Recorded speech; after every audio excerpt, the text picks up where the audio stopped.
Welcome to our channel पर नए हैं तो प्लीज़ चैनल को सब्सक्राइब करें। इस वीडियो में जो बिहार सचिवालय का टेस्ट सीरीज चल रहा है उसी का ये अगला पार्ट है। इस वीडियो में आपको 70 क्वेश्चन कराए जाएंगे। जो बच्चा 50+ क्वेश्चन सही करता है इसका मतलब है कि उसका जीके जीएस बहुत अच्छा है। इसलिए वीडियो को पूरा देखें, सेट पूरा बनाएं और अपने आप को देखें कि जीके जीएस 70 में कितना बना सकते हैं। चलिए क्वेश्चन देखते हैं। पहला क्वेश्चन क्या कर रहा है, और जो भी भाई चैनल पर नए हैं प्लीज़ चैनल को सब्सक्राइब करें। देखते हैं पहला क्वेश्चन करें कि विश्व का सबसे ऊंचा सक्रिय ज्वालामुखी पर्वत कौन सा है। क्या बात कर रहा है, ऊंचा का बात कर रहा है, विश्व का ऊंचा सक्रिय ज्वालामुखी का बात कर रहा है। तो याद रखिएगा ऑप्शन ई कोटापैक्सी हो जाएगा। ठीक है, कोटापैक्सी बाबू इक्वाडोर में है। कहाँ पे है, इक्वाडोर में है। इसकी अगर लंबाई पूछेगा तो 5897 मीटर है। ठीक है, और ये सबसे ऊंचा सक्रिय ज्वालामुखी है। अगला क्वेश्चन देखते हैं। अगला क्वेश्चन कह रहा है कि निम्नलिखित में से कौन सा द्वीप समूह जनसंख्या की दृष्टि से सबसे बड़ा है। द्वीप जो समूह है जनसंख्या की दृष्टि से सबसे बड़ा है, यहाँ पे दिया हुआ है Japan, Philippines, United kingdom, Australia. तो याद रखिएगा राइट आंसर जापान हो जाएगा। कौन सा हो जाएगा, Japan right answer, option E. अगला क्वेश्चन देखते हैं। याद रखिएगा जापान का अगर बोलेगा कि वर्तमान में जो जनसंख्या है वो 12 करोड़ समथिंग है। ठीक है, 12 करोड़ 60 लाख के आसपास है। ठीक है, अगला क्वेश्चन देखते हैं। अगला क्वेश्चन करके स्थल मंडल को निम्नलिखित में कौन वर्णित करता है, यानी स्थल मंडल को निम्नलिखित में से कौन वर्णित करता है, इसके बारे में क्वेश्चन है। तो याद रखिए कौन करता है बाबू, भूपटल और ऊपरी मेटल। ठीक है, राइट आंसर कौन सा, ऑप्शन ई हो जाएगा। अगला क्वेश्चन देखते हैं। अगला क्वेश्चन कह रहा है कि 16 वन किस प्रकार के वनों को कहा जाता है। कौन सा वन का बात कर रहा है, तो 16 वन का बात कर रहा है। अब बोल रहा है किस प्रकार के वन को कहा जाता है। तो याद रखिएगा ये नीलगिरी पालनी पर्वत में पाए जाने वाले शीतोष्ण कटिबंधीय वन को कहा जाता है। तो राइट आंसर कौन सा हो जाएगा, ऑप्शन ई। अगला क्वेश्चन है कि संपूर्ण भारत का अक्षांशीय विस्तार का बात कर रहा है। किसके बारे में बात कर रहा है बाबू, तो अक्षांशीय विस्तार का बात कर रहा है। तो याद रखिए कितना हो जाएगा, 6 डिग्री 4 मिनट से लेकर 37 डिग्री 6 मिनट उत्तरी अक्षांश। ठीक है, राइट आंसर कौन सा हो जाएगा, ऑप्शन ए। अगला क्वेश्चन देखते हैं। अगला क्वेश्चन जो दिया हुआ है कि निम्नलिखित में से किसे फेमिना मिस इंडिया 2022 का किताब से सम्मानित किया गया। क्या बात कर रहा है, फेमिना मिस इंडिया 2022 किताब किसे दिया गया है, इसके बारे में क्वेश्चन है। तो याद रखिएगा किनको दिया गया है बाबू, तो सीनी शेट्टी को। किनको, सीनी शेट्टी राइट आंसर हो जाएगा। ठीक है, अगला क्वेश्चन देखते हैं बाबू। और सीनी शेट्टी बाबू कहाँ की हैं, किस स्टेट से बिलोंग करती हैं, ये आप लोग कमेंट बॉक्स में ज़रूर बताइएगा। ठीक है, अगला क्वेश्चन देखते हैं। अगला क्वेश्चन कर कि सर्वाधिक राज्यों की सीमा से अलग लगा राज्य कौन सा है, यानी सबसे ज़्यादा किस राज्य की सीमा लगा है सबसे ज़्यादा राज्यों से, इसके बारे में बात कर रहे हैं। यानी सर्वाधिक राज्यों की सीमाओं से लगा राज्य कौन है। तो याद रखिएगा कौन सा हो जाएगा बाबू, उत्तर प्रदेश। कौन सा हो जाएगा, उत्तर प्रदेश राइट आंसर हो जाएगा। क्योंकि यह 8 राज्यों के साथ कौन, 8 राज्यों के साथ कौन कौन, तो उत्तराखंड, कौन कौन, उत्तराखंड हो जाएगा, हिमाचल प्रदेश, हरियाणा, राजस्थान, मध्य प्रदेश, छत्तीसगढ़, झारखंड, बिहार राज्य के साथ सीमा बनाता है। ठीक है, अगला क्वेश्चन देखते हैं। अगला क्वेश्चन कर कि भारत में हरित क्रांति लाने का श्रेय किसे दिया जाता है। तो भारत में हरित क्रांति लाने का श्रेय बाबू किनको दिया जाता है बाबू, एम एस स्वामीनाथन को। किनको, M S Swaminathan. Right answer कौन सा हो जाएगा, ऑप्शन बी। हरित क्रांति की शुरुआत का बात करेगा तो 1967 से लेकर 1968 के बीच हुआ था। भारत में प्रथम कृषि विश्वविद्यालय का बात करेगा तो कौन सा हो जाएगा बाबू, पतन नगर में खुला हुआ था। ठीक है, जीबी पंत करके नाम था। ठीक है, अगला क्वेश्चन देखते हैं। अगला क्वेश्चन दिया है कि बिहार में डालमिया नगर किसके लिए प्रसिद्ध है। तो आसान क्वेश्चन है बाबू, तो डालमिया नगर बिहार में जो है वो सीमेंट के लिए, किसके लिए, सीमेंट के लिए प्रसिद्ध है। ठीक है, अगला क्वेश्चन देखते हैं। डालमिया नगर कहाँ पे है, तो डेहरी में है। ठीक है, रोहतास जिला का नाम है रोहतास। अगला क्वेश्चन देखते हैं। बोला है कि वर्ष 2026 में 23वां फीफा फुटबॉल विश्व कप की मेजबानी कौन सा देश करेगा। ठीक है, इस क्वेश्चन में जो शेयर दिया गया है इसमें आपको करेंट अफेयर से रिलेटेड है। ठीक है, अब दिया हुआ है कि 2026 वाला जो फीफा होगा, अभी 22वां कतर में चल रहा है। अब बोला है कि 23वां जो होगा फीफा विश्व कप का मेजबानी कौन करेगा, दिया है कनाडा, अमेरिका और मैक्सिको। फिर उपयुक्त सभी दिया हुआ है। तो राइट आंसर जो हो जाएगा उपयुक्त सभी हो जाएगा, क्योंकि कनाडा, अमेरिका और मैक्सिको तीनों मिलकर 2026 में जो 23वां फीफा वर्ल्ड कप होगा उसका मेजबानी करेंगे। ठीक है, राइट आंसर कौन सा हो जाएगा, ऑप्शन डी। अगला क्वेश्चन देखते हैं। अगला क्वेश्चन कह रहा है कि निम्नलिखित में से कौन सा भारत की पूर्वी तट का एक प्रमुख बंदरगाह पतन है। किस घाट का बात कर रहा है, तो पूर्वी घाट का बात कर रहा है। यहाँ पे कांडला दिया है, ये तो नहीं होगा, कराईकल नहीं होगा, विशाखापट्टनम। विशाखापट्टनम जो हो जाएगा ये बाबू पूर्वी घाट का है, ठीक है। राइट आंसर कौन सा हो जाएगा, ऑप्शन सी। अगला क्वेश्चन देखते हैं बाबू। अगला क्वेश्चन दिया हुआ है कि वाणिज्य स्तर पर रबर का उत्पादन भारत के निम्नलिखित में से किस राज्य समूह में होता है। यहाँ पे राज्य समूह सुनना है, तो रबर में याद रखिएगा दक्षिण में हमको जाना पड़ेगा, तो सबसे ज़्यादा केरल, उसके बाद तमिलनाडु, उसके बाद कर्नाटक। तो राइट आंसर कौन सा हो जाएगा, option B. Option B is right answer, यानी वाणिज्यिक स्तर के लिए रबर का उत्पादन भारत में सबसे ज़्यादा केरल, तमिलनाडु और कर्नाटक, ठीक है। अगला क्वेश्चन देखते हैं। अगला क्वेश्चन कर रहा है निम्नलिखित में से किस राज्य के साथ त्रिपुरा की सीमा साझा करता है। यहाँ पे राज्य दिया हुआ है, पूछ रहा है त्रिपुरा राज्य के साथ कौन सा सीमा साझा करता है। यहाँ पे दिया हुआ है नागालैंड, मेघालय, पश्चिम बंगाल और असम। तो याद रखिएगा त्रिपुरा के साथ जो है ना, क्या बोल रहा है कि सीमा साझा करता है, इसके बारे में क्वेश्चन है। तो कौन सा करता है बाबू, तो वो असम करता है। कौन, असम। राइट आंसर कौन सा हो जाएगा, ऑप्शन ए।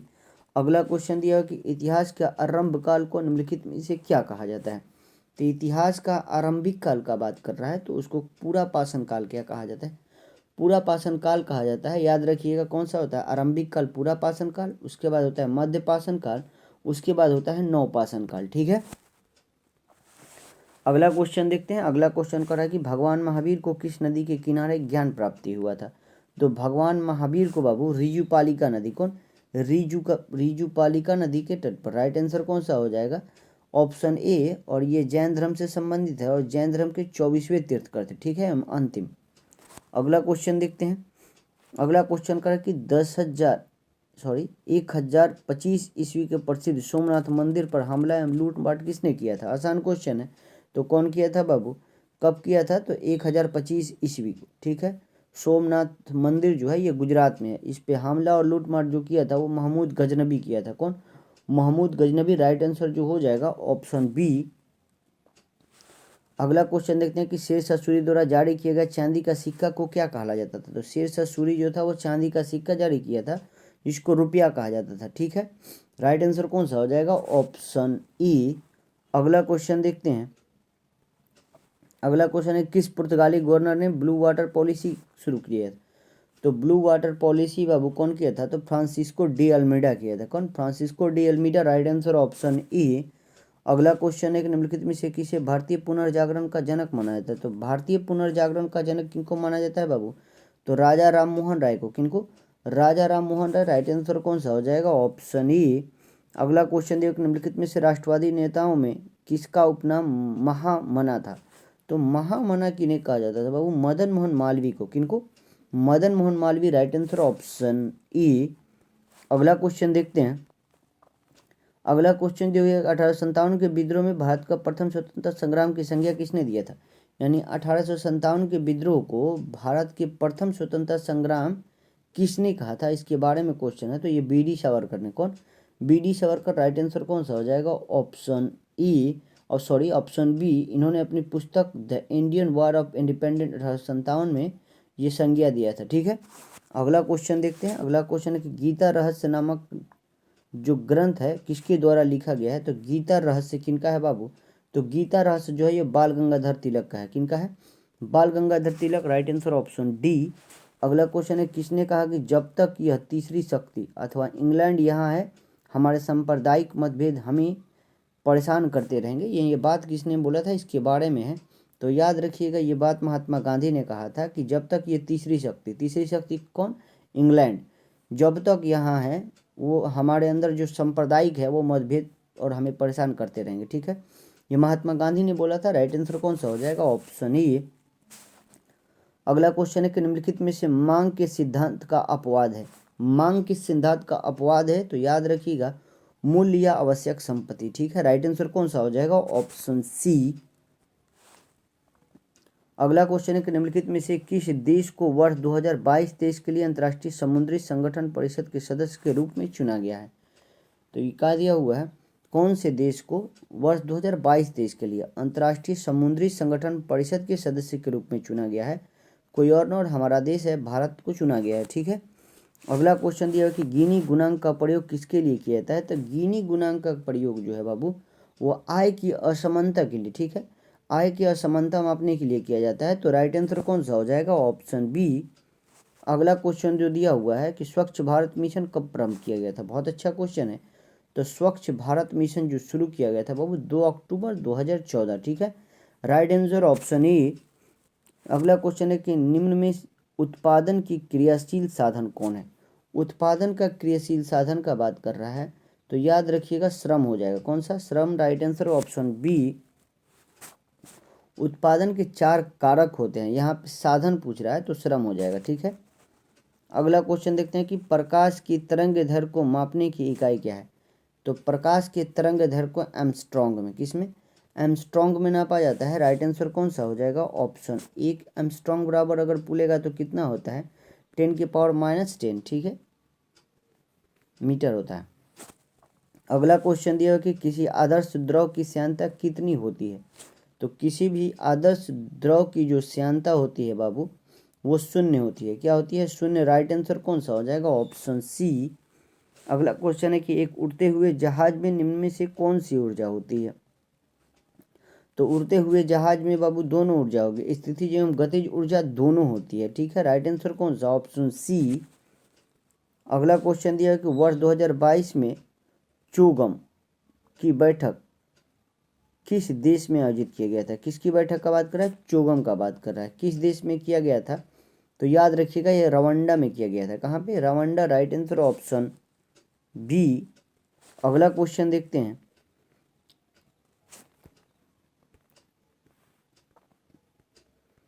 अगला क्वेश्चन जो दिया हुआ है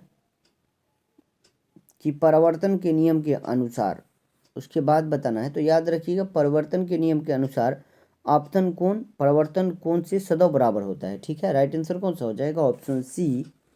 अगला क्वेश्चन है कि परमाणुओं के उप परमाणु कण, परमाणुओं के उप परमाणु कण का बात कर रहा है। तो याद रखिए कौन सा हो जाएगा, प्रोटॉन, इलेक्ट्रॉन और न्यूट्रॉन तीनों होता है। तो राइट आंसर कौन सा, ऑप्शन डी। अगला क्वेश्चन दिया कि निम्नलिखित में से किससे स्टेनलेस स्टील में कठोरता आती है। आसान क्वेश्चन है। स्टेनलेस स्टील जो होता है उसमें कठोरता लाने के लिए किसका उपयोग किया जाता है, इसी के बारे में क्वेश्चन है। तो कार्बन की मात्रा को बढ़ाया जाता है, ठीक है, राइट आंसर कौन सा, ऑप्शन सी। अगला क्वेश्चन है कि इनमें से किस रोग की प्रतीक्षा प्रणाली कम प्रभावित या नहीं प्रभावित होती है। तो याद रखिएगा बहुत अच्छा क्वेश्चन है। तो याद रखिएगा इन्फ्लुएंजा हो जाएगा, क्या हो जाएगा, इन्फ्लुएंजा। बोल रहा है कि इस किस रोग में प्रतीक्षा प्रणाली कम प्रभावित या नहीं प्रभावित होती है। तो इन्फ्लुएंजा रोग में, ठीक है, राइट आंसर कौन सा हो जाएगा, ऑप्शन सी। क्योंकि इन्फ्लुएंजा जो है ये एक श्वसन तंत्र को प्रभावित करती है, जो सांस लेने वाली तंत्र होती है उसी को प्रभावित करती है। अगला क्वेश्चन दिया है कि प्राकृतिक में पानी का सबसे शुद्ध रूप होता है। तो प्रकृति में पानी का सबसे शुद्ध रूप कौन सा हो जाएगा बाबू, वर्षा का जल होता है, कौन, वर्षा का जल, राइट आंसर कौन सा हो जाएगा, ऑप्शन ई। अगला क्वेश्चन है कि किन युग्मों में भौतिक राशियों को समान विमीय सूत्र नहीं है। तो समान विमीय सूत्र नहीं है भौतिक राशि में, कार्य ऊर्जा का है, बल दाब का नहीं है, ठीक है, राइट आंसर कौन सा हो जाएगा, ऑप्शन ए हो जाएगा। क्या बात कर रहा है कि कौन सा इसमें जो युग्म है उसके भौतिक राशि के समान जो विमीय सूत्र है वो नहीं होगा, ठीक है, इसके बारे में बोल रहा है। तो राइट आंसर कौन सा हो जाएगा, ऑप्शन ए। अगला क्वेश्चन है कि निम्नलिखित में से कौन विद्युत का अच्छा चालक नहीं है। विद्युत का अच्छा चालक नहीं है का बात कर रहा है, ठीक है। तो यहाँ पे हम लोग देखते हैं इसमें से विद्युत का अच्छा चालक नहीं है उसके बारे में बात कर रहा है। तो यहाँ पे ब्रोमीन जो दिया हुआ है ना वो नहीं होगा, ठीक है, राइट आंसर कौन सा, ऑप्शन डी। अगला क्वेश्चन है कि डाउन सिंड्रोम है, डाउन सिंड्रोम का बात कर रहा है। तो याद रखिएगा ये अनुवंशिक रोग होता है, क्या होता है बाबू, अनुवंशिक रोग, राइट आंसर ऑप्शन बी। अगला क्वेश्चन दिया कि शरीर का सबसे कठोर भाग कौन होता है। तो शरीर का सबसे जो कठोर भाग होता है बाबू वो एनामेल होता है, कौन होता है, इनामेल, राइट आंसर जो हो जाएगा वो ऑप्शन बी। अगला क्वेश्चन है कि निम्नलिखित में से कौन सा युग्म सही मिलान नहीं है का बात कर रहा है। तो याद रखिएगा नहीं है का बात कर रहा है। तो B1 जो दिया हुआ है वो बायोटीन दिया हुआ है, जो गलत दिया हुआ, राइट आंसर कौन सा हो जाएगा, यहाँ पे नहीं का बात कर रहा है। तो राइट आंसर तो यही दिख रहा है बाबू, यही हो जाएगा, ठीक है, ऑप्शन ए हो जाएगा। और B1 को किस नाम से बुलाया जाता है ये आप लोग कमेंट बॉक्स में ज़रूर बताइएगा। अगला क्वेश्चन देखते हैं। और जो भी बच्चा नया है चैनल पे प्लीज़ चैनल को सब्सक्राइब करें। अगला क्वेश्चन है कि निम्नलिखित में से कौन सी कोशिका मानव शरीर की सबसे लंबी कोशिका होती है। लंबी कोशिका का बात कर रहा है तो तंत्रिका कोशिका हो जाएगा। कौन? तंत्रिका कोशिका को न्यूरॉन यानी ब्रेन का जो कोशिका होता है सबसे लंबी कोशिका होती है। ठीक है, इसमें सेल डिवीजन नहीं होता है, इसीलिए दिमाग में अगर चोट लगता है या दिमागी बीमारी होती है वो जल्दी ठीक नहीं होती है। अगला क्वेश्चन देखते हैं। अगला क्वेश्चन है कि निम्नलिखित में से कौन सी आहार नलिका है। आहार नलिका है, इसके बारे में बात कर रहा है। थाइमस दिया है, यहाँ पे दिया है ईसोफेगस, लैरिंक्स और महाधमनी। अब बोल रहा है आहार नलिका का, तो ये तो महाधमनी नहीं होगा, थाइमस नहीं होगा, लैरिंक्स। ये ईसोफेगस जो है ना, ये आहार नलिका में आता है। ठीक है, राइट आंसर कौन सा हो जाएगा? Option E. अगला क्वेश्चन देखते हैं।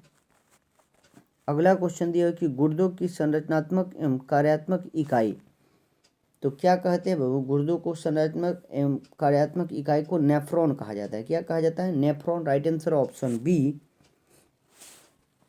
अगला क्वेश्चन है कि इंसुलिन की कमी से होता है, क्या होता है बाबू? तो इंसुलिन की कमी से आपको मधुमेह रोग हो जाता है। कौन सा?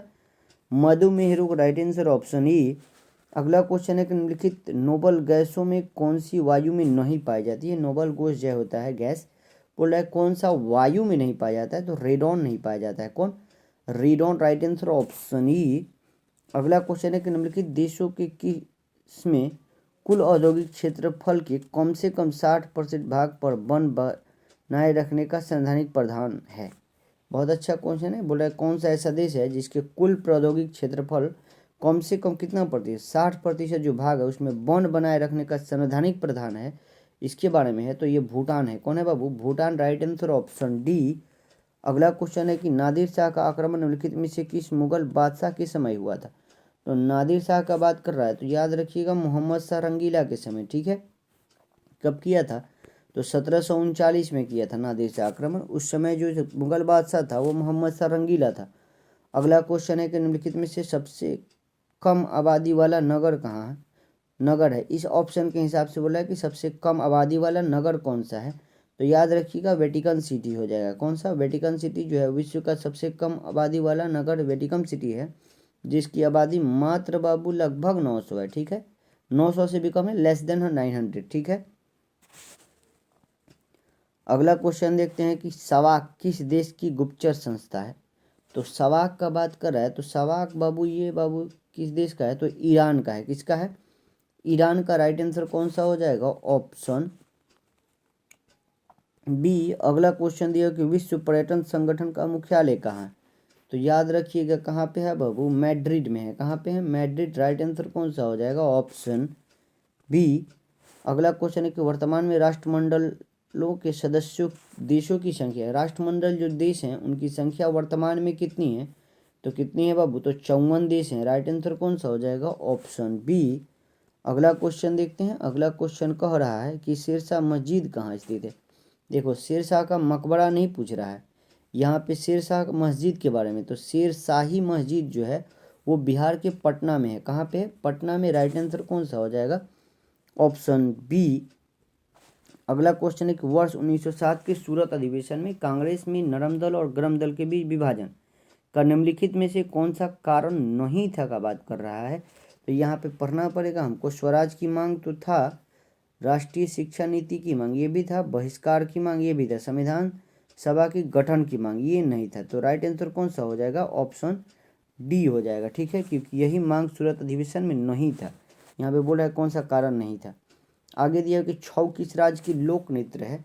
तो छऊ बाबू किस राज्य की है बाबू? तो ये झारखंड राज्य की लोक नृत्य है। अगला क्वेश्चन है कि बिहार विद्यापीठ की स्थापना कब हुआ था। तो बिहार विद्यापीठ का स्थापना 1921 में हुआ था। ठीक है, राइट आंसर ऑप्शन बी। अगला क्वेश्चन देखते हैं।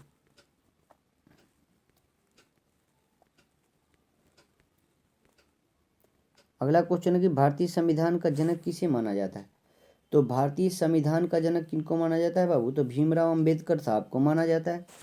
अगला क्वेश्चन देखते हैं कि भारतीय संविधान के कौन सा अनुच्छेद धर्म, वंश, जाति, लिंग और जन्म स्थान के आधार पर भेदभाव को रोक लगाता है। बहुत अच्छा क्वेश्चन है।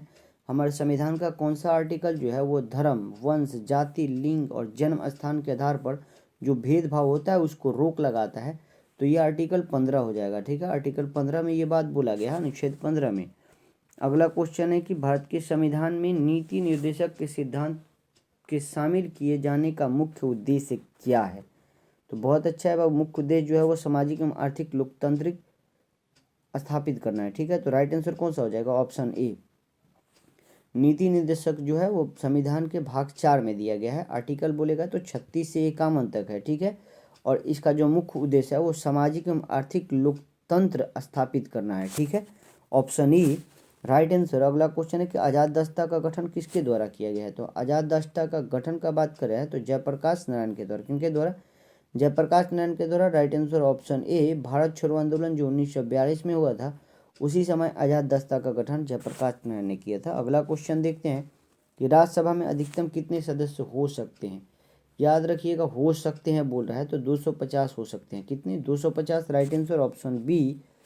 अगला क्वेश्चन है कि नौसेना विद्रोह निम्नलिखित में से किस जहाज से हुआ था? यहाँ पे नौसेना विद्रोह का बात कर रहा है तो ये INS तलवार के द्वारा। किसके द्वारा बाबू? INS तलवार। राइट आंसर कौन सा हो जाएगा? Option D. अब बोलेगा नौसेना विद्रोह हुआ कब था? तो 1946 में हुआ था। ये फरवरी 1946 में नौसेना विद्रोह हुआ था। ठीक है, अगला क्वेश्चन देखिए, नौसेना विद्रोह को दबाया किसने था, यानी इसको रोक लगाया था जो विद्रोही थे हमारे, उनको सरदार पटेल और जिन्ना ने ये प्रयास से ये नौसेना विद्रोह रुका था। ठीक है, अगला क्वेश्चन है कि निम्नलिखित में से कौन सा अनुच्छेद भारत के प्रधानमंत्री की नियुक्ति से संबंधित है? यहाँ के भारत के प्रधानमंत्री की नियुक्ति से जो संबंधित अनुच्छेद है वो अनुच्छेद 75 है। कौन सा है? अनुच्छेद 75। Right answer option E. अगला क्वेश्चन है किस अनुच्छेद के तहत भारत का उच्च न्यायालय रीट जारी करता है? देखो, रीट दो तरह जारी होता है। जो आर्टिकल 32 के तहत जो होता है वो सुप्रीम कोर्ट करता है। ठीक है, रीट 5 तरह का होता है। और अगर उच्च न्यायालय का बात करेगा यानी हाई कोर्ट का, अगर हाई कोर्ट रीट निकालती है तो वो आर्टिकल 226 के तहत निकालती है। ठीक है, राइट आंसर ऑप्शन बी। अगला क्वेश्चन देखते हैं कि जन प्रतिनिधित्व अधिनियम कब पारित किया गया था? तो जन प्रतिनिधित्व अधिनियम का बात करेगा तो याद रखिएगा 1951 में। कब? 1951। Right answer option A. अगला क्वेश्चन देखिए, एक वर्ष में ग्राम सभा की न्यूनतम कितनी बैठक बुलाई जाने अनिवार्य है? तो याद रखिएगा क्या बोल रहा है कि जो एक साल में किसके बारे में बात कर रहा है? तो ग्राम सभा का बात कर रहा है। तो ग्राम सभा की न्यूनतम बैठक का बात कर रहा है तो 4। कितना? 4। Right answer option B. अगला क्वेश्चन देखते हैं कि मुखिया अपना त्यागपत्र किसे देता है? मुखिया जो होते हैं हर पंचायत में वो अपना त्यागपत्र बाबू जिला पंचायत राज्य पदाधिकारी को देते हैं। किसको? जिला के पंचायत राज्य पदाधिकारी को देते हैं। राइट आंसर कौन सा हो जाएगा? Option C. अगला क्वेश्चन देखते हैं बाबू। अगला क्वेश्चन जो है आज का अंतिम क्वेश्चन है कि निम्नलिखित में से किसे भारतीय प्रेस का मुक्तिदाता कहा जाता है? तो भारतीय प्रेस का मुक्तिदाता चार्ल्स मेटकॉफ को कहा जाता है। किनको? Charles Metcalfe. Right answer option B. आज के लिए इतने ही, मिलते हैं हम आपको अगले वीडियो में। जय हिंद, जय भारत।